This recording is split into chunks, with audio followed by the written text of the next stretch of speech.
Good morning, students. Welcome back to a physics class. Now, in the previous classes, we have completed uh, one chapter that was energy, and in that chapter, we have discussed various types of energies: mechanical energy, kinetic energy, potential energy, their uses in our day-to-day life. Everything we have discussed. Now, in today's class, we will going to begin with a new chapter, and the chapter is about heat transfer. Means how heat energy get transfers from one place to another place or from one end to another end. So before beginning with the chapter, we should know few things which are related to the chapter, and these things you have studied in the previous classes also. These topics you have actually studied in your previous class also. So let us start with the topic. First is heat, because the chapter is about heat transfer, so we should know what is heat. So let us see what is heat. Heat is a form of energy. So heat is another form of energy which results in the sensation of hotness or coldness of a body. Means if you touch an object and you feel that the object is hot, or if you feel that the object is cold, so this hotness or coldness of a body is because of heat energy. So since the heat energy is present inside the body, because of that energy you will feel that the object is hot. So heat is a form of energy which results in the sensation of hotness or coldness of our body. So this is the definition of heat, first thing. Then heat is actually total internal energy of a substance. So suppose inside a body various types of energies are present, like the potential energy of the molecule is there. Since the molecules are moving, they will have the kinetic energy. So different types of energies are present, and the combination of these energies actually forming the heat. So heat is the total internal energy of a substance. Now when we say heat, a very oftenly we get a word which comes to our mind is about temperature, isn't it? So whenever we talk about heat, the first word that comes into our mind is about the temperature. So what is temperature? We should know what is temperature. So temperature is the degree of hotness or coldness of a body. Means if you say that if this body is hot or this body is cold, so how much hot or how much is the coldness of the body? So that degree, that measure, the degree of hotness or coldness of a body is known as its temperature. It is the measure of average kinetic energy of a body. So whatever is the total kinetic energy, if you take out the average of whatever is the kinetic energy of the body that is inside the body, the average kinetic energy of the molecules which are present inside the body, that will bring up temperature. So if the average kinetic energy is more, you can say that the temperature is more. And if the temperature is more, you can say that it consists of more amount of heat energy. Because whenever any object absorbs energy, their molecules become more active and they want to move from one place to another place at a very fast rate. At that condition, their kinetic energy increases. Since the average kinetic energy has increased, its overall temperature will going to rise, and when the temperature is rising, you will say that it is absorbing heat energy. On the other way, if the body is losing some amount of heat energy, that means if the body's average kinetic energy is decreasing, in that situation its temperature will also going to decrease, and when the temperature will going to decrease, what will happen? Actually its heat energy is also decreasing. So the sensation of hotness or coldness of a body, that is the degree of hotness or coldness of a body, is known as temperature, and it is actually the average kinetic energy of a body. Now to measure temperature, various devices are there, we all know that. So the simple device which is used to measure the temperature of a body is known as thermometer. So if a question comes like this, what is the device which is used to measure the temperature of a body? So the thermometer is a device which is used to measure the temperature of a body. So this is the basic thing about the heat energy.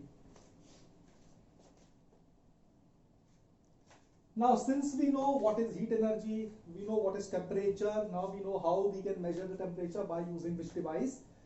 Now let us talk about transfer of heat. Means let us see what is actually transfer of heat and how it takes place.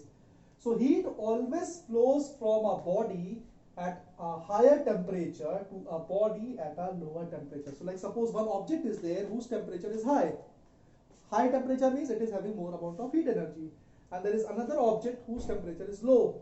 So lower temperature means lesser amount of heat energy. Now when these two bodies are brought in contact with each other, when two objects having different temperature, one is having higher temperature, second one is having lower temperature, when they will come in contact, okay, in that situation what will happen, the heat will going to transfer from a body having higher temperature towards the body having lower temperature. That means heat always flows from hot body towards cold body, means body having higher temperature, and this takes place because there is a difference in the temperature. Like suppose one object A is there, which is having a temperature of 80 degree. Okay, its temperature is 80 degrees Celsius, whereas object B is there, whose temperature is 40 degrees Celsius. So, from which body to which body the heat energy will going to transfer? So over here, body A is having 80 degrees Celsius temperature, body B is having 40 degrees Celsius temperature.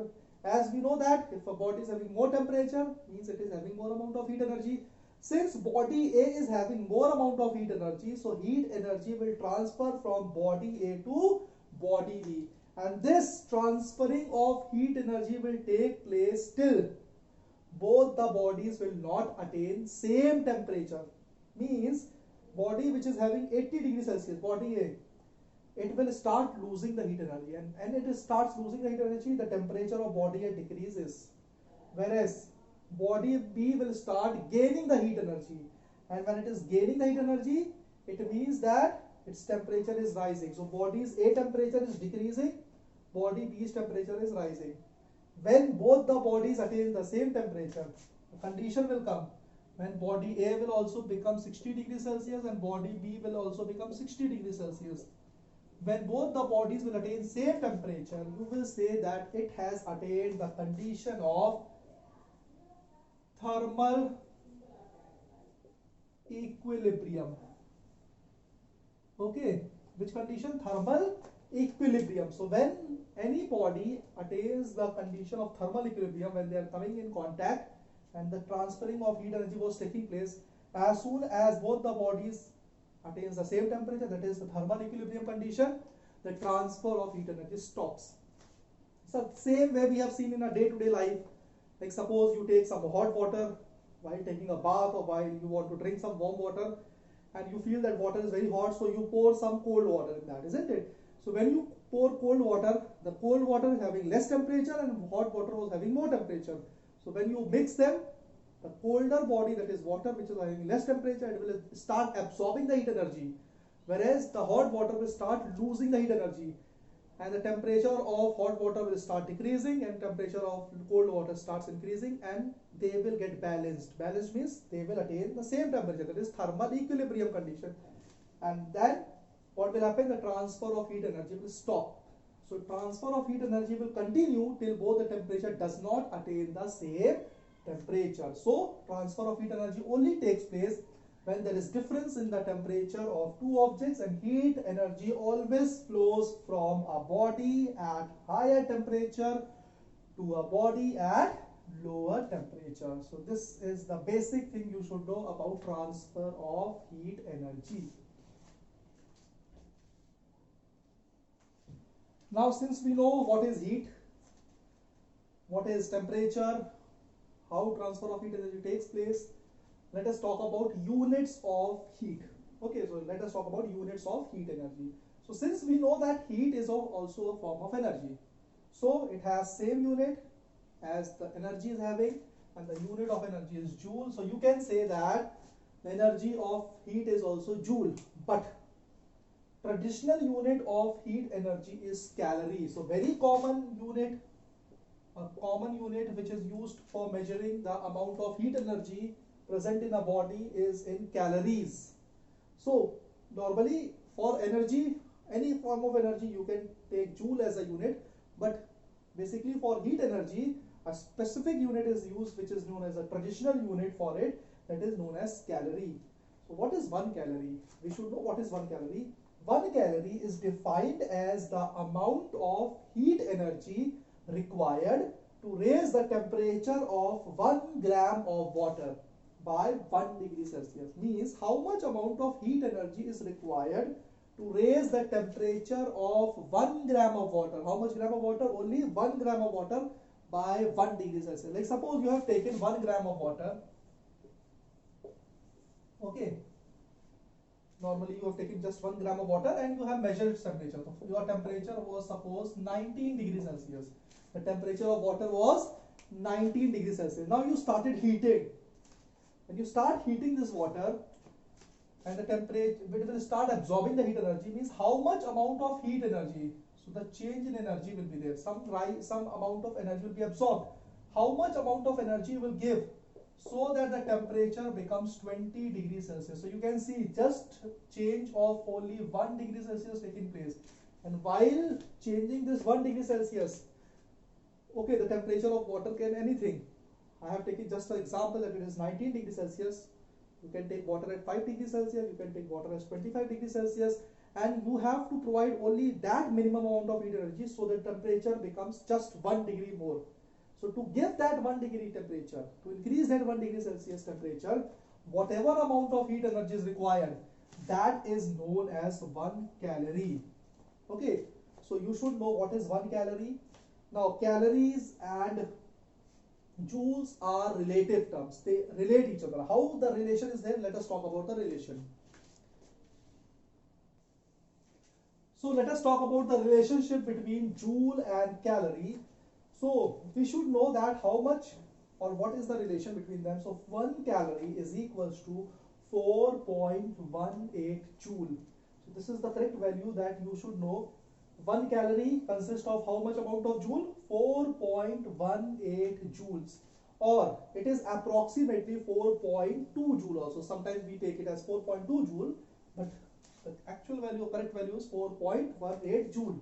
Whereas 1000 calories, if you want to measure bigger calorie, bigger amount of unit or bigger amount of energy is produced, then 1000 calories equals to 4.180 joules. Because it is 1000 calories, so you have to multiply it by 1000. So it is equals to 4180 calories, not 4.180. It is equals to 4180 joules of energy. So 1 kilocalorie, which is equals to 1000 calories, that will be equals to 4180 joules. So bigger unit of calorie is actually kilocalories.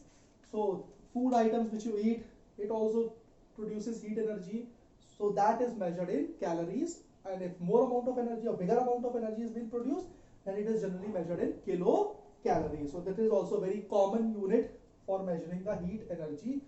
Okay, means how much amount of heat energy is being produced. So you can say it is this amount of calories or this amount of kilocalories has been produced by this object.